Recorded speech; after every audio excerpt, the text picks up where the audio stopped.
This year, Mario Kart fans got a bit of a surprise. It was revealed that instead of getting a brand new Mario Kart game, Mario Kart 8 Deluxe would be supported into late 2023, with a total of 48 new tracks being added to the game. And at the end of this year, we've reached the halfway point. 24 tracks from previous Mario Kart installments, with the exception of Double Dash. But which one is the best? That's what I'm here to find out, as I rank each track for the first 3 waves from worst to best. A quick note before I start, this list is only for fun. This list is based on my own personal enjoyment of each track, and is only my opinion. So the only thing that I ask is that no one take this list too seriously. It's just a bit of fun at the end of the day. So with that out of the way, let's get started. Number 24, GBA Sky Garden. I'm just going to say it right off the bat. This isn't really Sky Garden, is it? I mean, sure, the vines look the same, but everything else doesn't really give me Sky Garden vibes.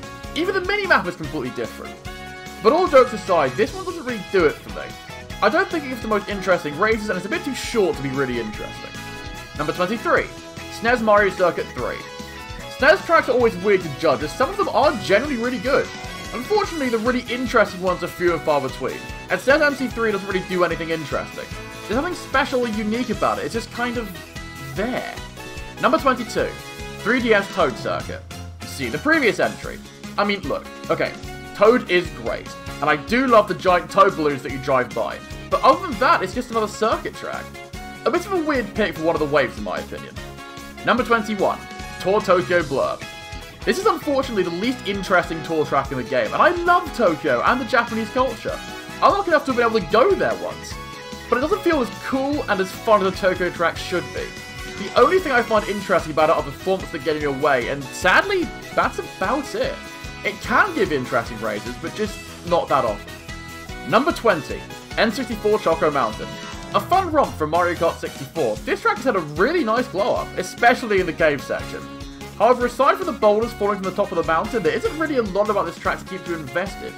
A decent track overall, but one that isn't that interesting to play. Number 19, N64 Katamari Desert. Another N64 track, but this is the one from Mario Kart Tour, which means you can go on the train tracks in lap 2. Trying to avoid the train is great fun, and it keeps you on your toes. Other than that, however, it's still Katamari Desert. It's not the most engaging track in the world, even though the off-road shortcuts are as insane as always. The glide ramps are a nice touch as well, bringing a nice Mario Kart 7 vibe to the proceedings. Number 18, GBA Boo Lake. A welcome surprise and a pretty good track from Super Circuit. This track is unfortunately too short to place it any higher on this list. However, going underwater and seeing the fishbone swim towards you is a really cool addition to the track. And hey, it even has the same minimap as the original. Take that, Sky Garden! Number 17, Tour New York Minute. While this does have the bright lights of New York and some of the landmarks that makes this place so cool, the track doesn't do anything much for me. I personally think it's a little bit boring in places, so this one isn't as fun as it probably should be. I do, however, like the subtle parts of the track, like tricking off the manhole cover and going through the car park stand where you see the Statue of Liberty. So there are some fun elements in this one, but unfortunately it's not enough to place it higher on this list. Number 16, 3DS Alpine Pass. While this track is pretty good, I more enjoy it for the music rather than the track itself. However, this track is actually pretty fun despite not looking like much, with the off-road shortcuts being plenty and the pipes making you go higher on a glider. Overall a pretty fun track, but the music is much more memorable than the track itself. Number 15, Tour Merry Mountain. A track that only really works 1 month of every year, Merry Mountain is still an absolute joy to play, with the presence of Sleigh Train being the more notable background additions. This track is also notable for bringing back the half-pipe that was made famous in Mario Kart Wii. Another track does this, but we'll get to that later. This one is really fun to play, although it can be a bit boring in some places. Number 14, Tour Paris Promenade. There's a lot to like about this track, especially driving under the Eiffel Tower, and hearing the music just makes me smile. However, there are a couple of game design elements that I question, such as, why doesn't the fastest route have off-road on it, despite there being an off-road texture? Small points of that aside, however, this track is a lot of fun, and driving the track backwards is a nice bit of fun as well. Number 13, DS Peach Gardens. This is a track that I admittedly have a soft spot for. I love this track in DS and in Wii, and I really like the changes Nintendo made to this track. There's a lot more going on in this version compared to other games, and giving the Luigi Top Area high five is always a nice treat. But what puts this track higher than expected is a new alternate path background and finishing the track backwards. It was an unexpected but welcome surprise, and I really like the new change. Number 12, Wii Mushroom Gorge. A classic from Mario Kart Wii was brought back, and I really like this new version. The blue mushroom being a glider boost is a pretty cool way of utilising the mushroom gimmick, and the cave looks incredibly beautiful. The fact that you can do the gap jump shortcut is a pretty nice touch as well, even if I personally can't do it. A really good track overall and a lot of fun to play. Number 11, Sky High Sundae. I get the impression this is a pretty divisive track. You either love it or you hate it. I personally really like this track, and despite the track being ultra slippery, I think the anti-gravity gliding sections are really fun, and it can be used to create some really funny shortcuts. I especially like the theming on this track as well. Nintendo, there should be more tracks based on sweets and ice cream. Take notes, please. Number 10, Wii Coconut Mall. Another classic from Wii, this time the ever-popular Coconut Mall.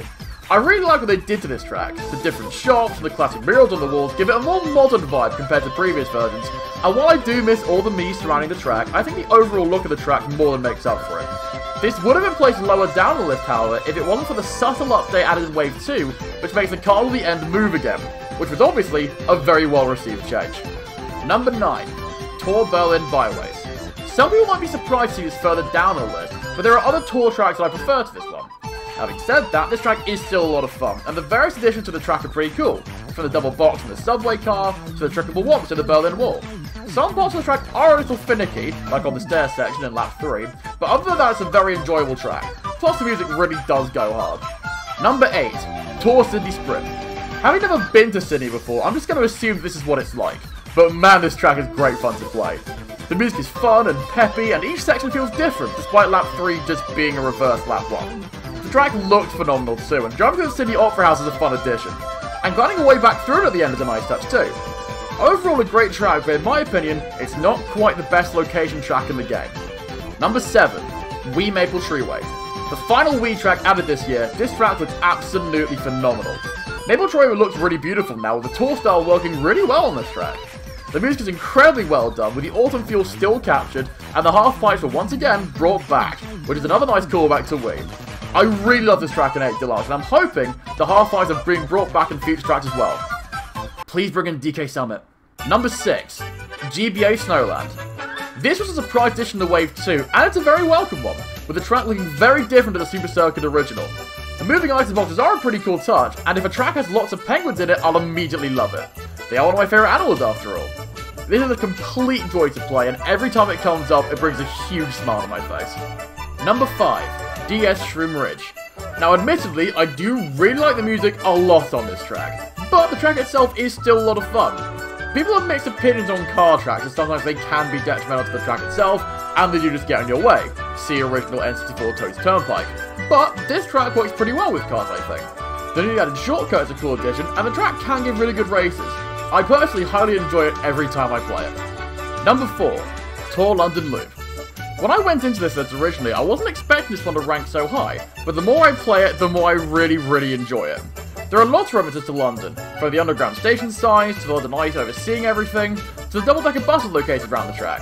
The music also reminds me of something from Sonic, which is never a bad thing, and the different routes, while tricky and occasionally a bit finicky, are a fun addition. And no, I'm not biased because I'm British. Leave me alone.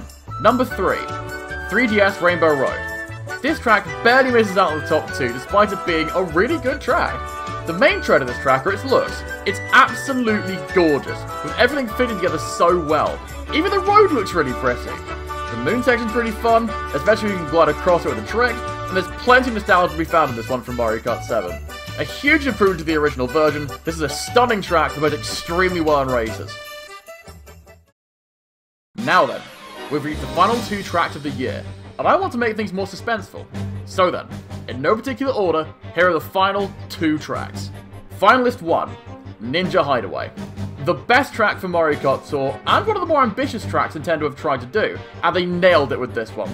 The different routes make this track a lot more interesting to play compared to the other tracks in Wave 1, and I do like the subtle warrior references dotted around the track as well. The Ninja Shine Drive fit the theme, the shortcuts are cool additions that aren't hard at all, and the music is really nice, especially on lap 3.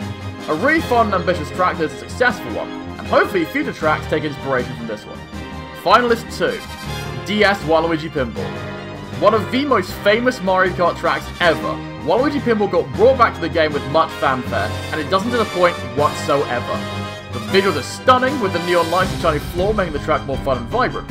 It really feels like you're in a pinball machine, and the animated Waluigi at the end is just pretty funny. And yes, even though they didn't change the music, the current version is still very good. And Nintendo has brought all the original sound effects back, which is a really nice touch, and it does show that they haven't forgotten what make the track so cool.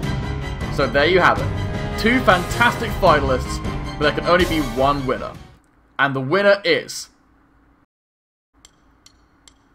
DS Waluigi Pinball. While both tracks are exceptionally good, I went with Waluigi Pinball because simply put, there's no other track in Mario Kart like it. Ninja Hideaway is a great track with lots of different routes, but Waluigi Pinball's more than that. The sound effects really make this track extra special. Yes, the pinballs can be annoying, but honestly, the complete package makes Waluigi Pinball a very unique and incredible track, which is why I believe the DS Waluigi Pinball is the best track released in the Booster Course Pass so far. What's your favourite track released this year? Let me know in the comment section below, and I will see you all very soon. Peace.